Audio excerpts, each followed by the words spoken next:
So all I've done is, you know, for the coders out there who are interested in this, I'm just going to show you this code. So the initial thing is the score needed to unlock the machine gun. This is set at 50,000 here, but inside of the editor here, it's set at 5,000, and the setting inside the editor is the one that will override any setting inside of the code. So it's set at 5,000. Initially I move it off screen because we don't want the players to tap that, and it's way off to the left hand side, minus 200. And what we're doing in the update loop is every update we're checking if the score is above the score needed to unlock this minigun or machine gun. If it is, then all we do is just play the animation, and that's pretty simple. All the animation does is just, as you can see, I'll show you here, is it just moves the object on screen.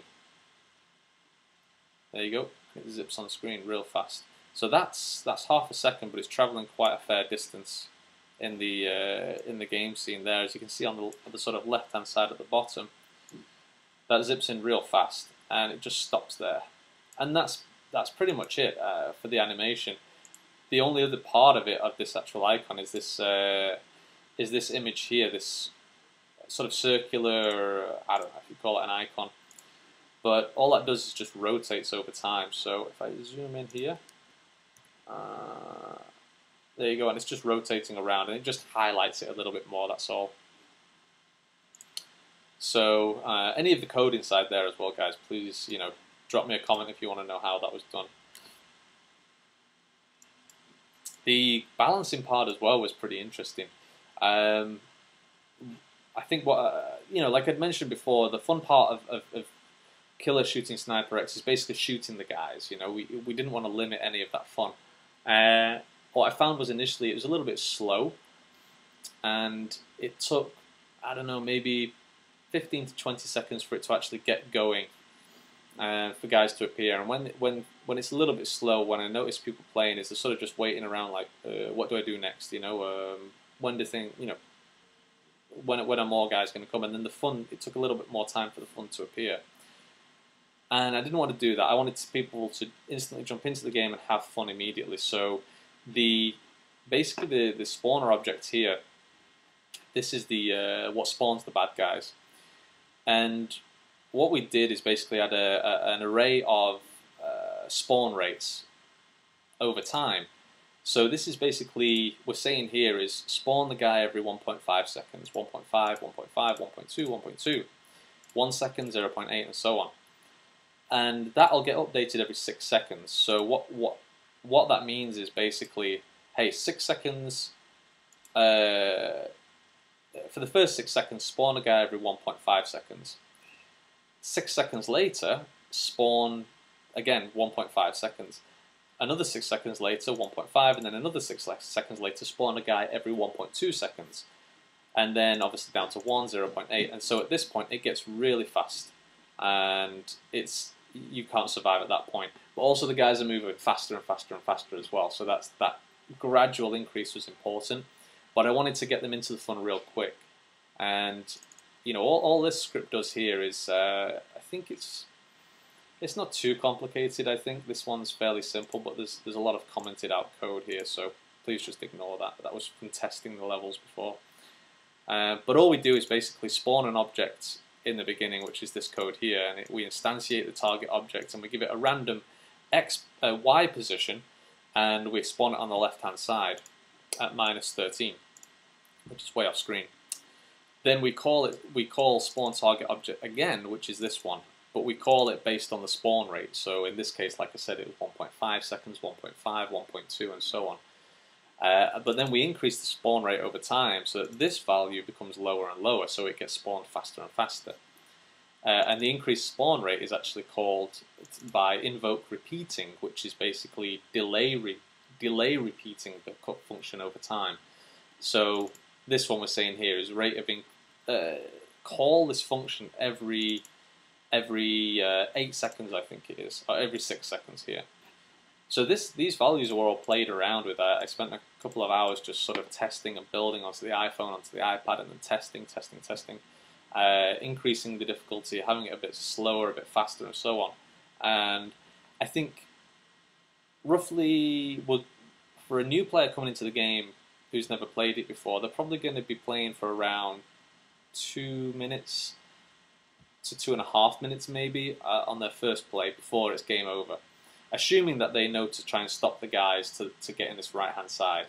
I say assuming because people generally don't read the instructions, 50% of the time, I guess. So, but I think 2 minutes of gameplay is quite good for, it's not too long, it's not too short. So that was one of the big things. Balancing is always a big sort of ongoing testing thing when developing games, and having that gradual increase of difficulty is important as well. It can't be too fast, it can't be too slow, or people get bored.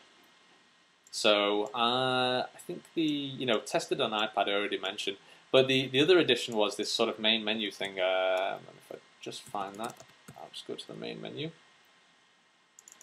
Was we've done this in all of the X series games, and it's pretty much like a standard now in all of them.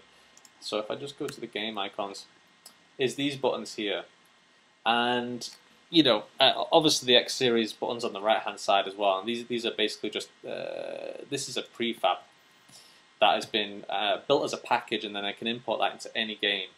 So a prefab is basically, well, a package is basically just something that you can bring inside of Unity, and it's already pre-built. It's got its scripts, it's got textures, whatever you want to include in the package, and then you just drag that into the scene, and then it becomes available. And so that's one that we've got across all of our X series games, and that's, from a development standpoint, always reuse the code, and it makes things a lot faster as well. So the only things that really, I think, if I just open this script here, just as a quick explanation, all it's got is basically a list of all of the icons, the name of the icons, and then if it's an Android or an iPhone, which link it should open.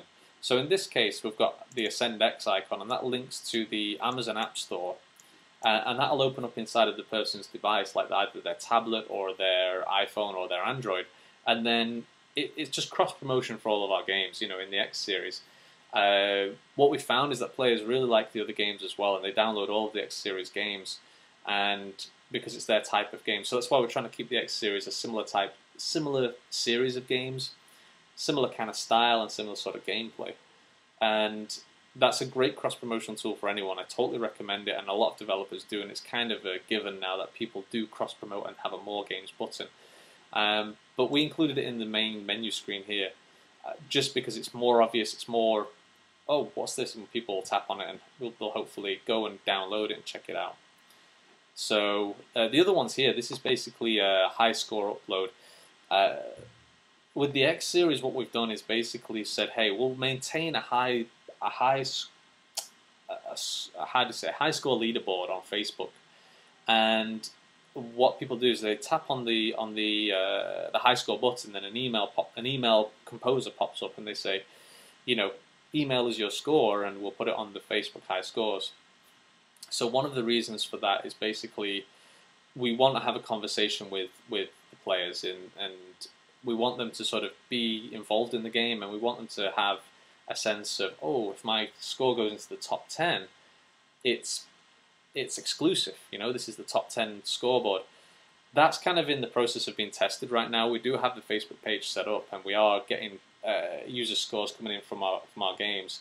And that's only been going for a couple of weeks now, so we're yet to kind of see how sticky that is, or if people like it or not, or whether we should just stick to OpenFaint, or just stick to how can we say, just stick to the Game Center scoreboards.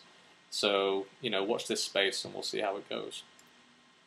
And that's pretty easy. What we've done for my score is basically it just brings up a mail composer, which is a plugin that we've used from prime31.com, and we set the email that it's going to be sent to, the title of it, and then also the score.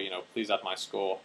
For the iPhone, this actually does a screenshot. It screenshots the game, and then so that the score can't be faked, unless someone was pretty clever to adjust the score in Photoshop and then send it to us.